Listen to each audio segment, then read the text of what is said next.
Hello and welcome back to Let's Play Pillars of Eternity with me, Bring It On. First thing I'm going to do is take care of Lover's Light. Rewards 35% experience, Copper Lover's Ring, Silver Lover's Ring. For the last 2 years, sailors on the grace of Cayron have seen a pair of lights dancing over the waves late at night. Those who have come close have reported hearing 2 women's voices singing a song of unparalleled beauty. Some believe they are the souls of Alessa and Palan, ill-fated lovers from a century ago, who were cast out of Mackenzie by a mob and driven from the cliffs to their death. Mackenzie's Duquess condemned the mob's actions, but the unsympathetic Sangreta Ducala did little to punish the offenders. Since the rumors about the lights have spread, romantic Valiants have gone to the cliffs, or even rowed small boats out from the shore at night to catch a glimpse of the spirits. Mackenzie's new Duke is doing his best to curb the behavior, but he believes the only true remedy will be putting their spirits to rest. No small task, given when and where they appear. Alright, put Grieving Mother on that one. Alright, main character. Not enough for more athletics.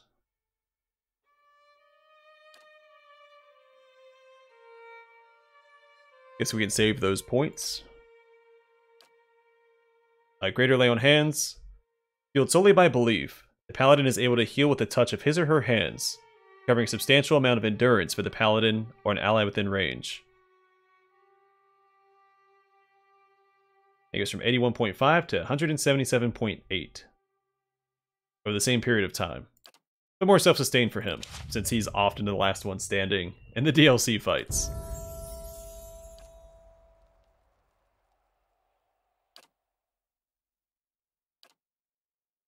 So I could do more spellcasting.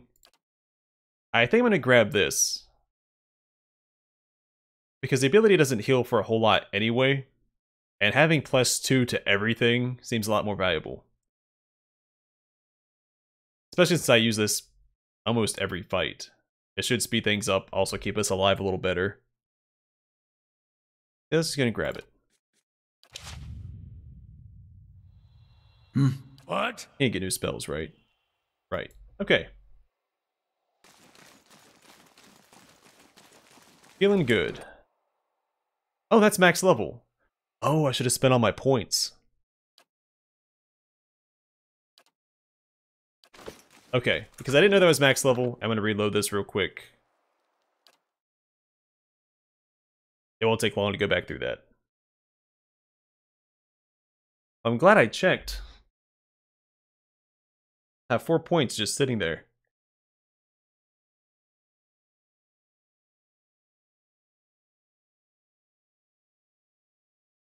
But was it 4 points?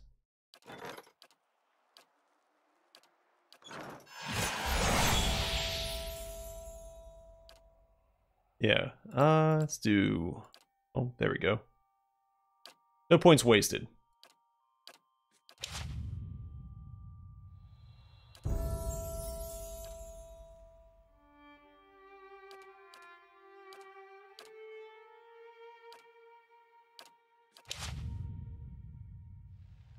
Yeah.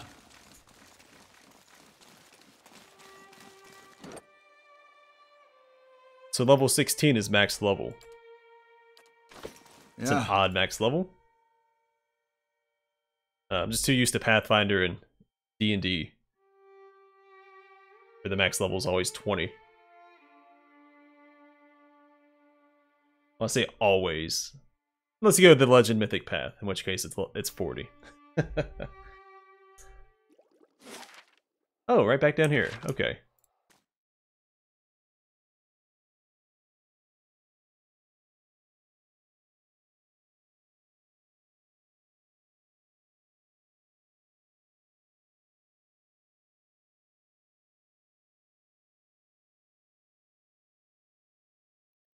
Right.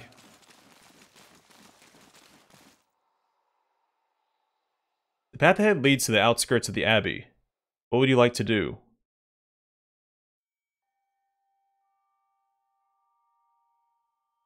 Should I go speak to Long Bosk? He didn't have anything to say last time. Travel directly to the Foundry in Durgan's Battery.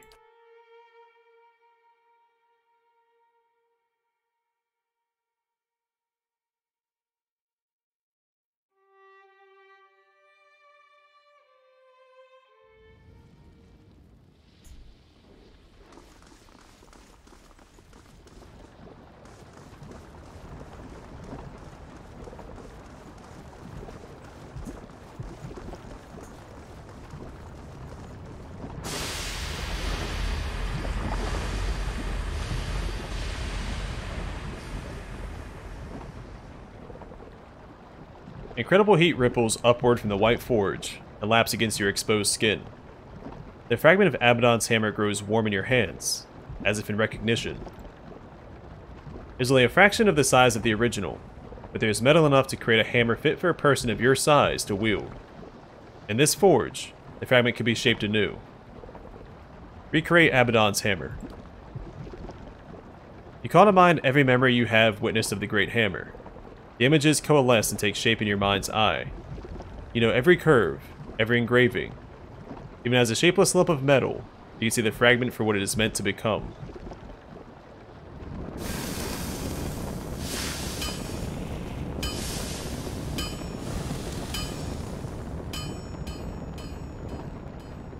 The fragment is slow to heat, even in the white forge, and quick to cool as you work it against the anvil. Sweat drizzles down your body and puddles at your feet. Your arm grows sore with each swing of your forge hammer, so you can barely lift it. Minutes turn to hours.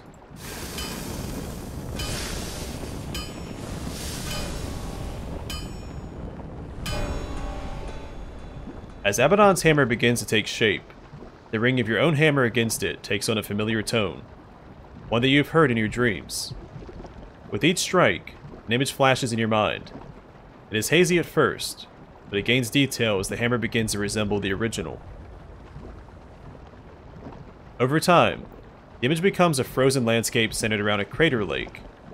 Islets patrol its frozen surface in droves, and this can only be the place Andra described, Cayron's Scar. Islets pause here and there when you strike and look up, as though hearing the echo on the wind. In the distance, as more details appear, you can see other landmarks. Stalwart, Durgan's Battery, and you understand where the lake lies in the White March, where you must take this hammer.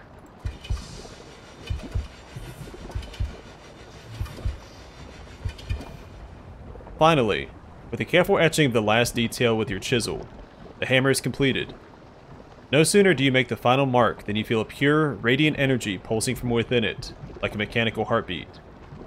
There's an indescribable beauty to the shape and weighting and the design. It feels as if this is the realization of the metal's purpose. You take up the hammer and its power rushes over you in waves, and it shakes your body so hard you nearly drop to your knees. The tremor passes, but the surge of power remains. The hair on your arm stands on end. In your hands is a faithful recreation of a divine instrument.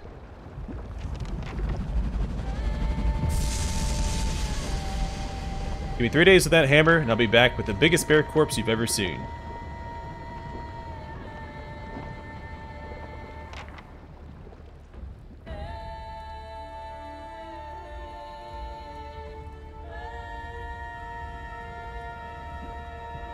I've heard enough. The sounds of an argument reach you from the stairs. Darian marches into the room, arms crossed, while Wengra bounds along behind him. This threatens all of us now. Matron Berrigan lumbers after Darian and Wengra, flanked by 2 stout ogres. Wengra sees you and points enthusiastically. See, Darian? He'll tell ya! We can stop him! Tension crackles in the air. Darian whirls and cuts Wengra off with a chopping motion. If he's seen them, he knows better. What's going on here? Something killed a whole crew of hunters out in the wood. Tore them apart like dolls, insects. Despite his steady posture, his eyes flit and flicker like flies. His upper lip shines with sweat. Berrigan mutters something to her escort.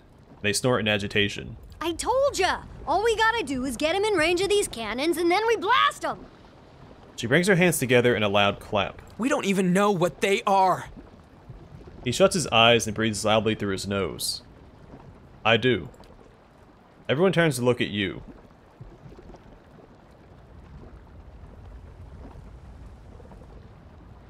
What they are isn't important. What matters is that they'll destroy us all, and more, if they aren't stopped. The destruction my dreams warned me of. Berrigan's gaze is distant with horror. Suddenly, she rounds on Wengra and Darian. So I wonder if, Alaric would have been here had we not killed him. And your greed and recklessness have brought them on us all! Because then him, myself, and Berrigan all shared similar visions. She rolls her shoulders back and bares her teeth at the two villagers. Rage hangs around her like a musk. Darian and Wingred each take a step back and square off against the ogres. You burning our village didn't help matters none. Wingred's feral grimace exposes needle-sharp teeth. It wasn't my clan that attacked you. Her nostrils flare. No difference. One ogre stinks as bad as the next.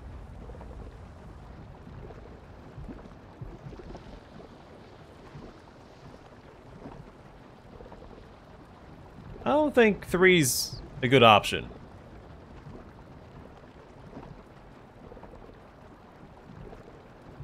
Calm down, everyone. None of that matters now. Darian and Wengret grumble, shifting on their feet and glaring sullenly.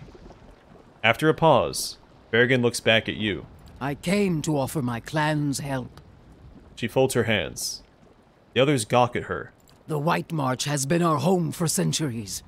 We'll defend it alongside you. The ogres flanking her grunt their assent. Very well. She presents an ancient, banded horn in both of her calloused hands, holding it out to you. Sound it anywhere in the White March, and 3 of my best warriors will be at your side. Your battles become ours. She bows. Yeah, Oderic definitely would have been here for this.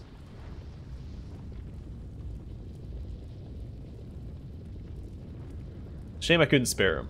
I did try. What's your plan for dealing with them exactly? Darian coughs into a fist. The islets are hidden at Cayron's Scar. I'll face them there.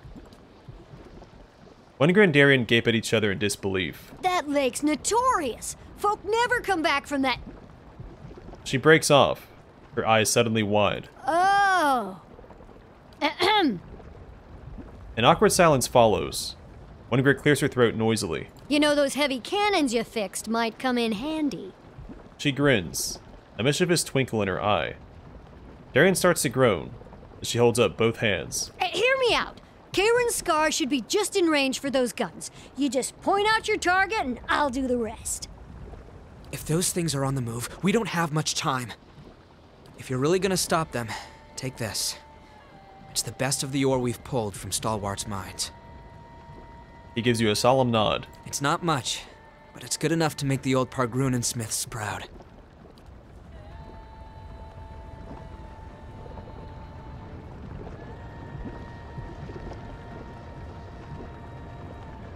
May call upon the aid of Crag Ogres by using Berrigan's Battle Horn and Cayron's Scar. May call upon the cannons of Durgan's Battery by using the Heavy Cannon Blast ability in Cayron's Scar. And Donald was granted Heavy Cannon Blast.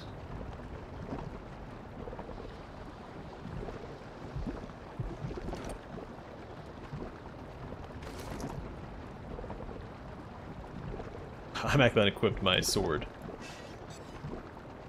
Abydon's Hammer, soulbound. It's legendary. Plus 4 might.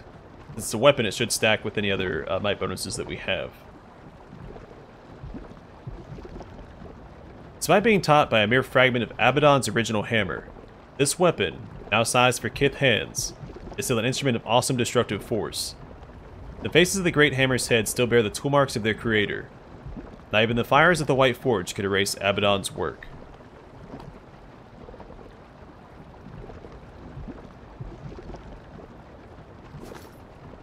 Huh?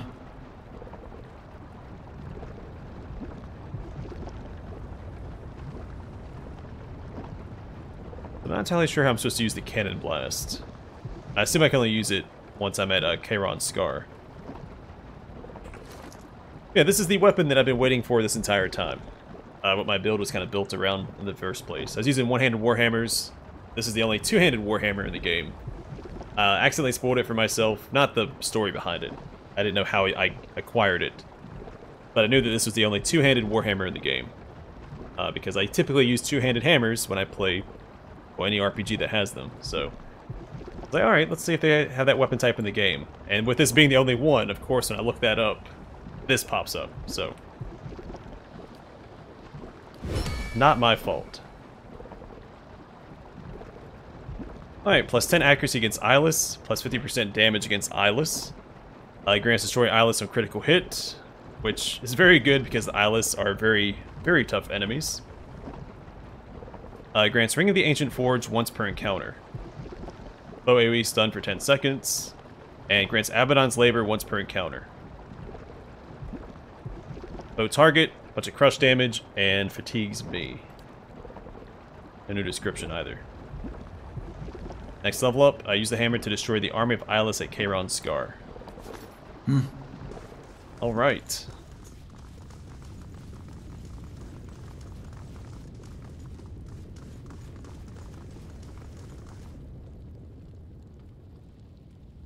I'm actually going to go to Stalwart and rest up. Get that buff.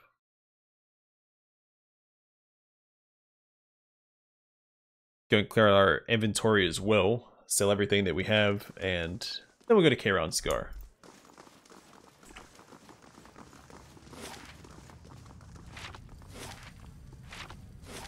Can I click over there?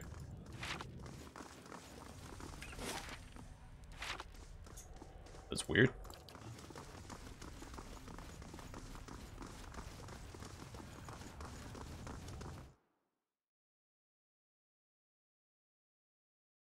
I'll see about upgrading some of my companion's equipment. I'm not going to use any Durgan steel on these guys, since they're my B team. But I can upgrade their armor and stuff a little bit further.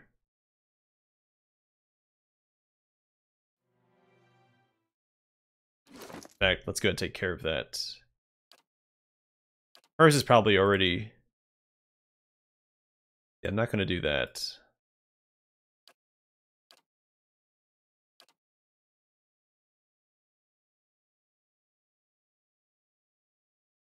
I mean, Crush Proof is probably good.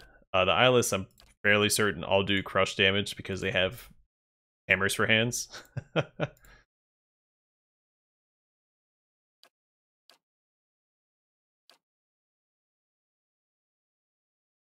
I don't want to do this yet until I optimize our equipment, so I know where he needs a bonus at. I guess it's not going to be upgrading. Huh? Oh, hold on, let's look at her weapons. Neither one of these are soulbound.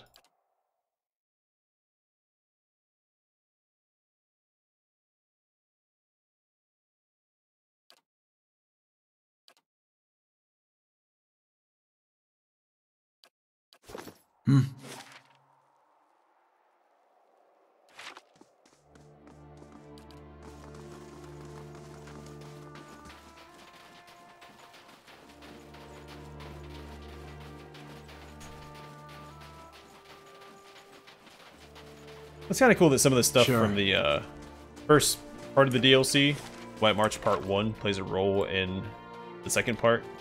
Like making an alliance with Barrigan's tribe.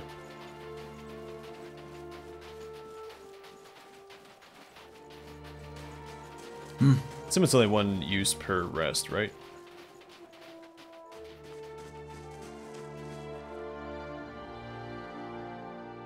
Yeah. Mention Barrigan gave you this battle horn to summon her ogres to fight the eyeless at Cayron Scar. Dead metal bands encircle the battle horn, and a tattered gold ribbon hangs from the middle. I wonder what Adaric would have given us. Hopefully not just Siren soldiers. They weren't that impressive. I took out their entire fort by myself. Well, the 6 of us.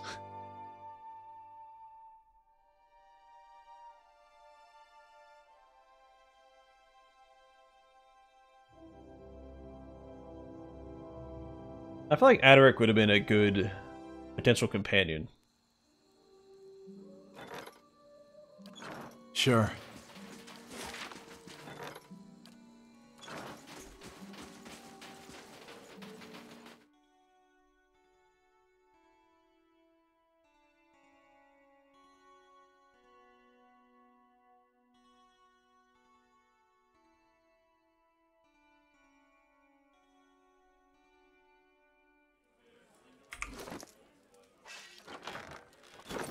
Check one more thing.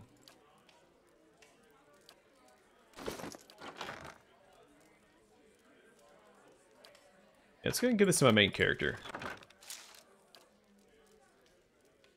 Oh, never mind. He can't use it. Shoot. Yeah. I figure out who I'm going to give that to. I can just give it to Kana.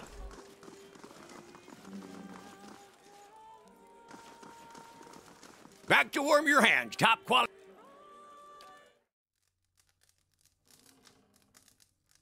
Kana might be due for a respec.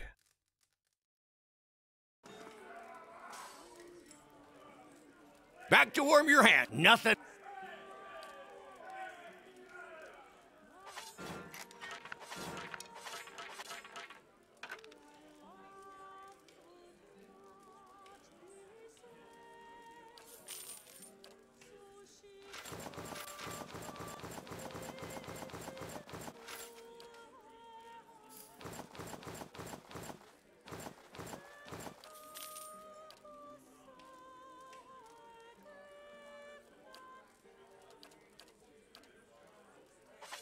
Whoops. Oh, not that one.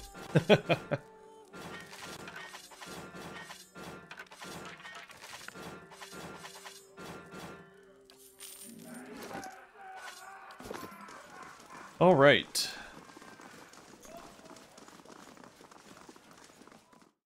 Let's march to war.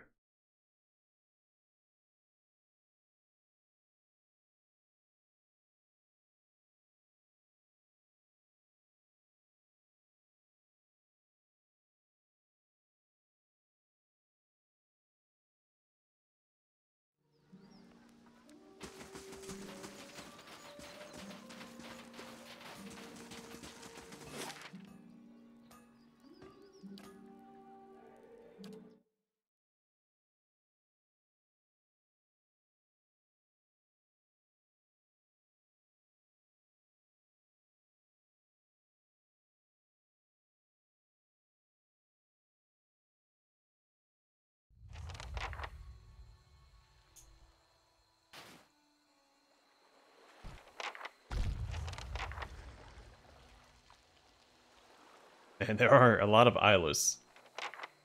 Once more I am called upon to set right the gods' transgressions. It has become a tiring refrain. I'm glad to have you, Durance. Might be a bitter old goat, but you're our bitter old goat.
I'm here.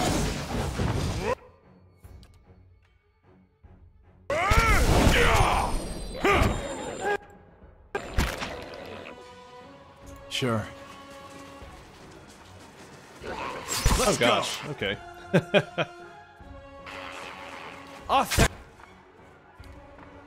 Was not expecting another one down here. We're the rock.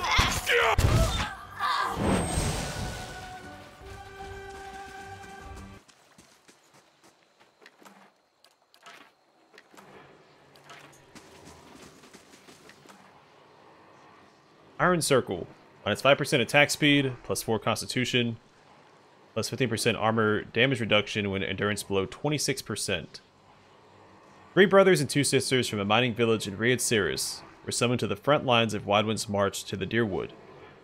While they were eager to heed their saint's call, they didn't want to abandon their elderly parents. They had 5 rings made from the iron of the town mine, each designed to protect the wearer in battle.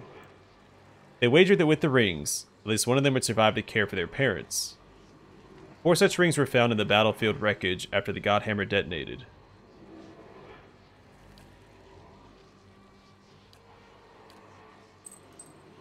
I think he needs Constitution, doesn't he?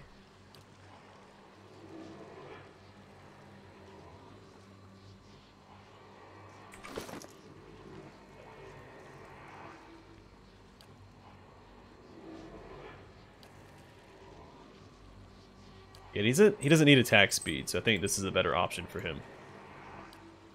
This is not a bad ring, but again, we might use that when we optimize our party later on. In fact, let's go ahead and give it to Ravius.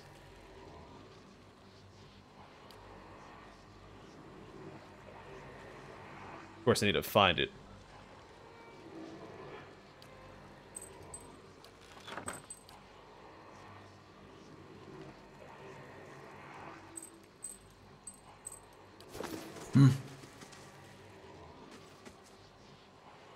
Whoever this was, he's been long dead.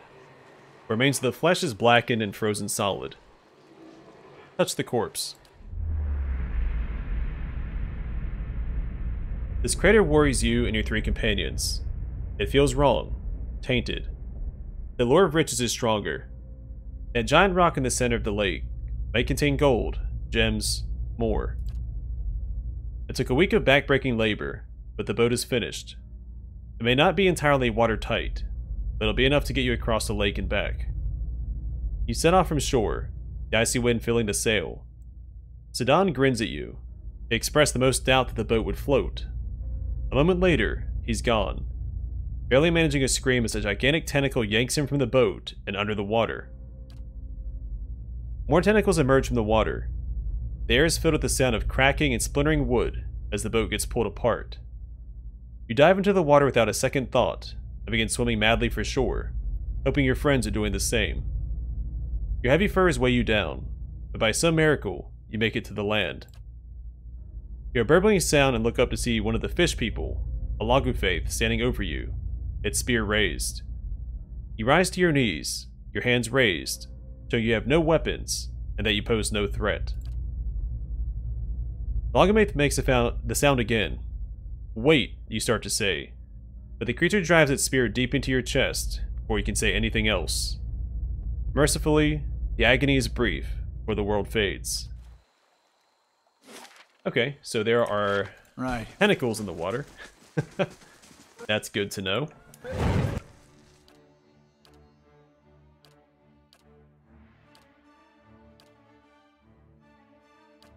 Zara is ready.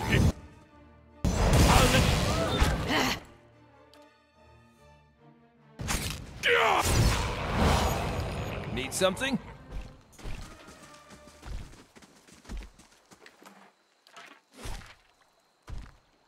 Did I loop south first or north? I'll go north first. I heard stomping. I'm assuming it's an eyeless up here. Put our hammer to the test.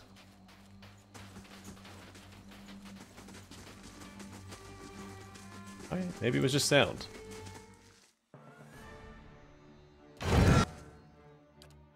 Or maybe it wasn't.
Okay, I'm going to call the episode here, and the next one will continue through Cayron Scar, fighting Logofaith, Eyeless, and Andrite fanatics.